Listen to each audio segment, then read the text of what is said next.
Hey, welcome back. So today we're going to talk about pricing your work. Chances are a neighbor down the street or a co-worker has asked you to build a bookcase. Few key points you need to keep in mind. One, if you think it's going to take you an hour, you better add 2 to that. Let's look at my cedar boxes. Here's a link right over here. The cedar boxes, they take about 45 minutes a piece to make. When I was asked to build those boxes, I said about 3 hours a piece. I knew that it was going to take about an hour, but I added 2 anyway. There's always an issue. Wood chip out, design not working out, run into the store to pick up some part you forgot. So always add 2 hours per hour you think it's going to take. Number 2, don't devalue your work. If someone wants you to build them something, it's because they've seen stuff you've built and you're good at what you do. 3, you don't undercharge hoping you get a return customer.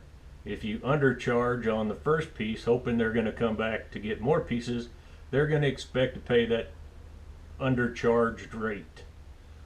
So don't even start down that path.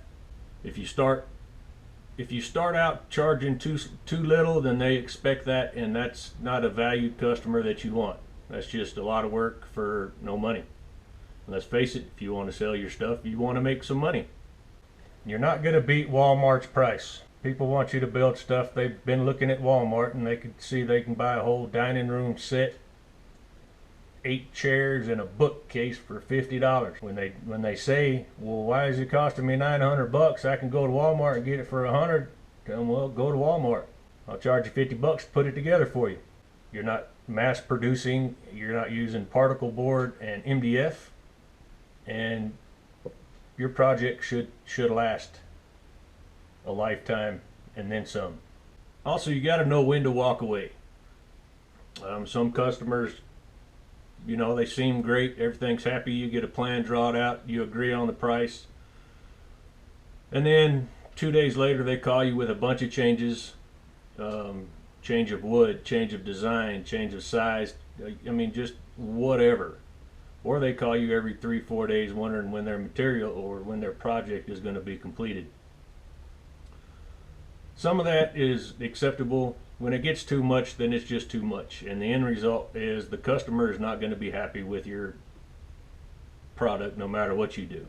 Now, if you're making stuff for craft shows, David Picciuto had a fairly decent video on that, I don't know, a couple weeks ago. I think his numbers were pretty skewed, but I guess if you can get away with that kind of thinking, then rock on with it.